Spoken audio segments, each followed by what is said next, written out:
Bonjour, je m'appelle Grimousse. J'appartiens à la famille des gobmousses gris plus précisément. C'est pour ça qu'on m'appelle Grimousse d'ailleurs. Notre espèce est méconnue, pourtant nous sommes régulièrement présents dans vos jardins. Tenez, en attendant que ma mère m'apporte ma béquille, je vais vous raconter ma vie. Oh, rassurez-vous, ça sera pas long, c'est que 15 jours. Mais vous verrez, mes parents ils m'ont déjà appris beaucoup de choses. Alors, vous voyez ici, on est dans le nord de la France. Mes parents, ça fait 3 ans qu'ils viennent ici dans le jardin. Les propriétaires, ils sont drôlement sympas. Ils font tout pour notre confort.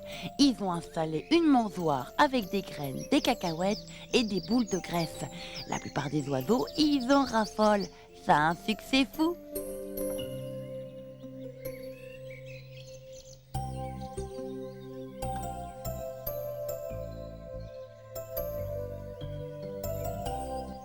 Je vous présente mon père.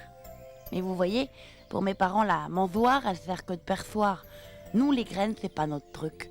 Nous, c'est plutôt l'insecte. D'ailleurs, dans le jardin, on travaille en collaboration avec Eric le hérisson.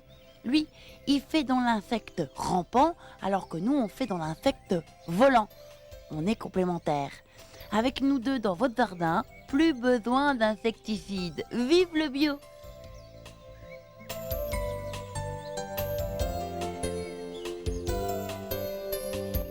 C'est drôlement sympa ici. Les propriétaires, ils ont même installé une piscine rien que pour nous. Oh, c'est qu'un simple couvercle de poubelle retourné. Mais qu'est-ce que ça a un succès fou, surtout l'été, quand il fait chaud. Nous, les oiseaux, on est très propres. On adore se baigner pour entretenir notre plumage. Et puis, on a soif aussi.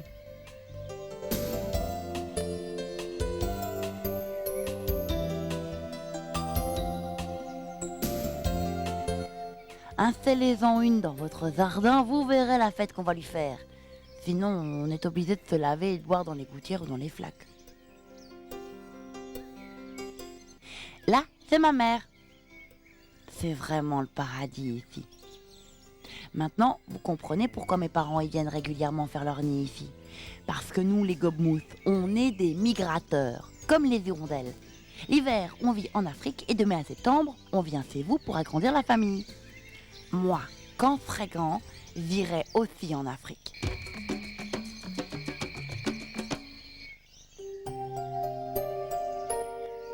La première année, mes parents ils ont pas fait dans la discrétion pour installer leur nid. En plein sur la façade de la maison, sur un embranchement de tuyaux. Faut dire que l'endroit est abrité des intempéries sous la toiture. Juste comme ils l'aiment.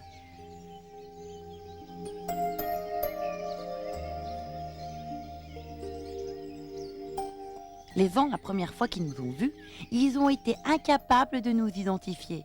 Ils n'avaient jamais vu d'oiseaux comme nous dans leur jardin. Ils ont cherché longtemps dans des tas de bouquins. Finalement, c'est en nous voyant chasser l'insecte qu'ils ont compris qui on était. Des gobmousses. Des gobmousses gris, plus précisément, parce qu'il y en a aussi des noirs, des bruns et même des nains. Et oui, vous avez sans doute remarqué que quand il fait chaud, l'air est rempli d'insectes volants. Eh bien nous, d'un coup d'aile, on gobe au vol tout ce qui passe à portée du bec.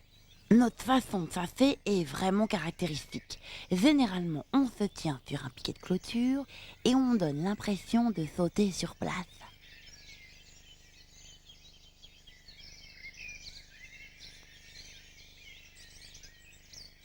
Si vous voyez un oiseau faire ce manège dans votre jardin, cherchez pas. C'est un gobe-mouche, vous pouvez pas le rater. Et puis tenez, je vais vous donner un autre moyen de nous repérer. Notre cri. Mettez-le vous dans l'oreille.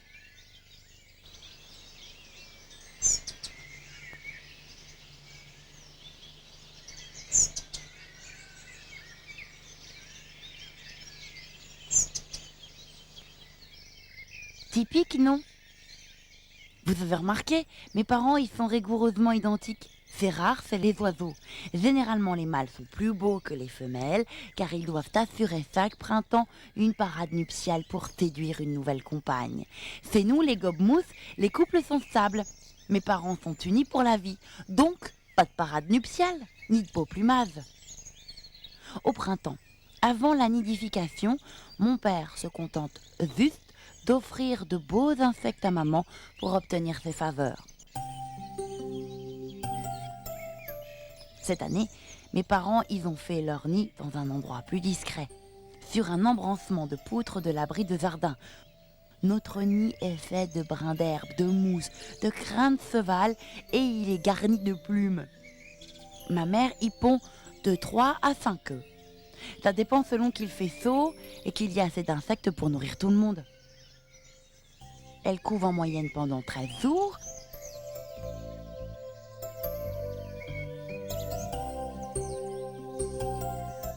L'année dernière, il n'y avait que 3 œufs. Au fur et à mesure des éclosions, ma mère évacue les coquilles. Ça fait plus propre et puis ça pourrait nous blesser.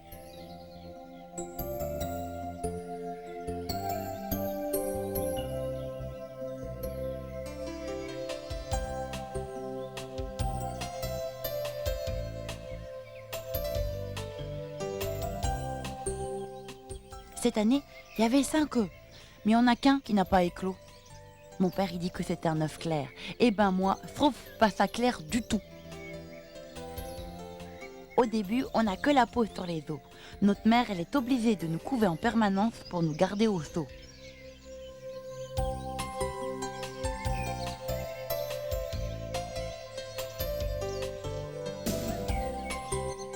C'est papa qui fait tout le boulot. Il doit nourrir et maman et nous 4, tout seul.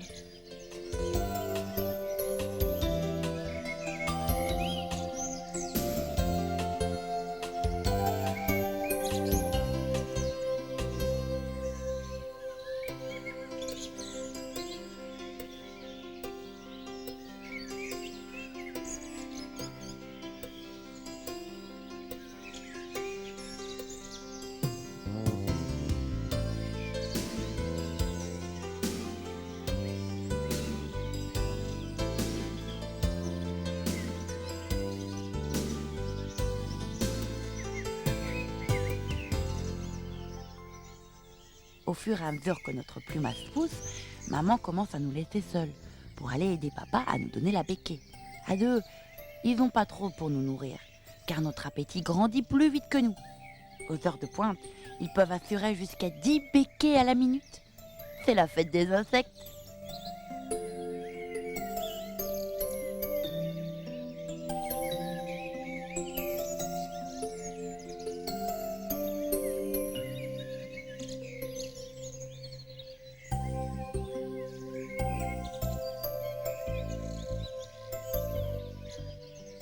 Près de 1000 béquets par jour. Oh, ça en fait des insectes à attraper. Cette année, la piscine les a bien aidés, car il y a plein d'insectes qui vont s'y noyer. Mes parents, ils n'ont plus qu'à pisser.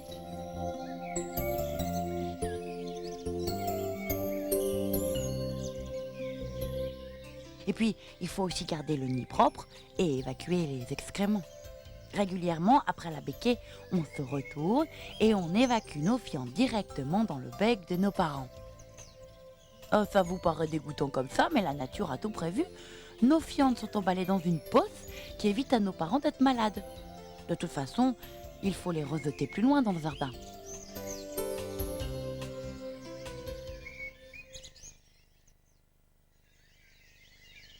Au 6e jour, on a bien cru qu'on allait tous mourir. La faute à notre père, c'est toujours lui qui choisit l'emplacement du nid. Et cette année, il a oublié un détail important. L'ombre. Car on a beau être dans le nord, ici aussi il peut faire très chaud. Et ce jour-là, il faisait 45 degrés au soleil. Beaucoup trop pour nos petits corps sans plumes. Maman, elle était obligée de nous couvrir en permanence pour nous faire de l'ombre. Et elle suffoquait aussi. Parce que nous, les oiseaux, à cause de nos plumes, on ne peut pas transpirer. Alors, pour évacuer la chaleur, on fait comme les chiens. On halète. De temps en temps, elle allait se baigner dans la piscine.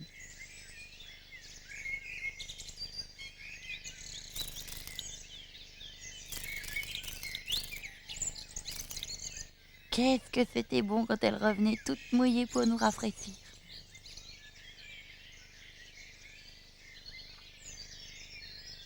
La situation devenait vraiment critique, car mon père devait mettre les boussées doubles pour nous nourrir tout seul et on risquait tous l'insolation.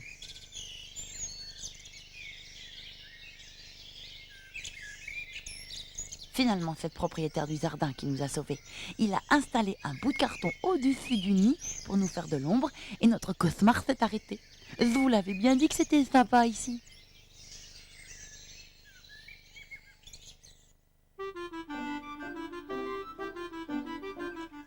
Jour après jour, on grandit tous harmonieusement, car chacun reçoit la même quantité de nourriture. Il n'y a pas de jaloux.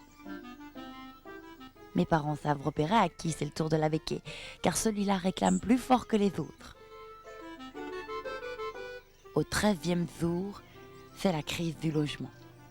On a toutes nos plumes et le nid est trop petit pour nous 4.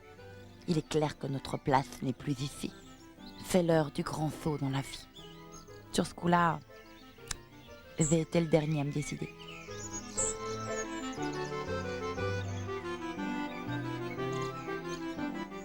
Pas mal pour un premier envol. Tiens, en parlant de premier envol, faut que je vous en raconte une bien bonne. La blague qu'un couple de mésanges bleus a fait à sa nichée. Figurez-vous qu'ils ont rien trouvé de mieux que de faire leur nid dans une vieille cruche ébressée.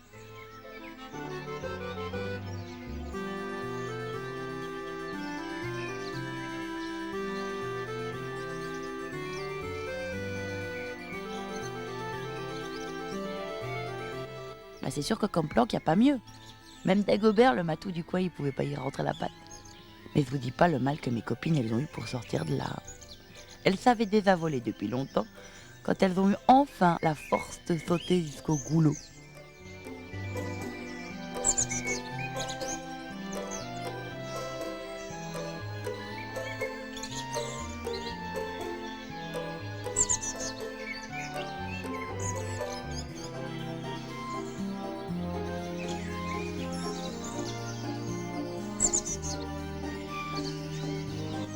Je vous raconte pas la tête des parents quand ils ont trouvé la cruche vide.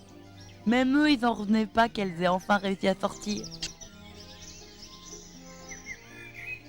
Nous, quand on sort du nid, on peut pas encore voler parce que nos plumes sont pas assez longues. Alors on se casse, dans l'herbe, au pied des arbres. De toute façon, nos parents nous surveillent. Quand un danger s'approche, ils se fassent pour essayer de faire fuir l'ennemi.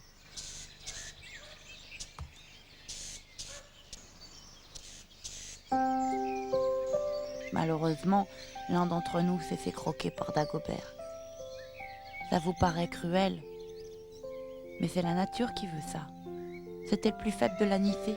De toute façon, entre les prédateurs, les maladies, le froid, la faim, un seul d'entre nous, le plus fort, deviendra adulte avec une espérance de vie de 3 ans. Cette dure sélection naturelle permet de maintenir la vigueur de l'espèce. Une fois dehors, on ne sait pas se nourrir tout seul non plus. Alors nos parents ils continuent à nous donner la béquée pendant 1 mois, en nous apprenant progressivement à nous débrouiller tout seuls.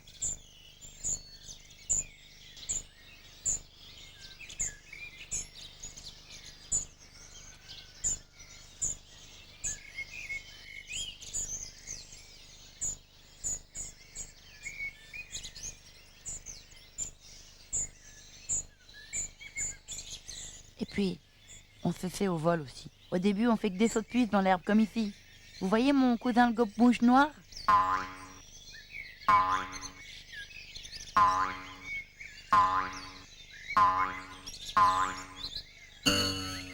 Puis après, on est capable de sauter sur les branches basses des arbres. Vous allez voir.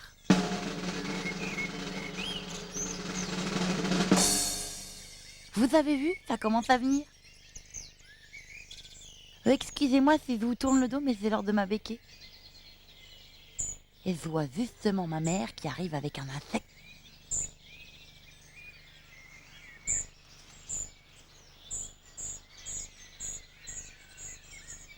Oh, qu'il est gros celui-là! Il bouge encore. J'en fais là aujourd'hui. Je ressemble encore à un poussin, mais dans 15 jours, je serai grand. J'aurai mon corps d'adulte, mais je garderai mon plumage juvénile tout acheté. Jusqu'à ma première mue. saurait voler et ça serait l'insecte sur la même clôture que mes parents.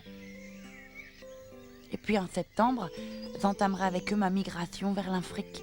Parce que l'hiver ici, il fait trop froid et puis il n'y a plus d'insectes. Mais je reviendrai au printemps prochain, c'est promis. De toute façon, ma terre natale c'est ici. Alors surveillez vos clôtures. Vous savez, le petit oiseau qui saute sur place. Le gobe-mousse quoi. Ce sera peut-être moi. Voilà.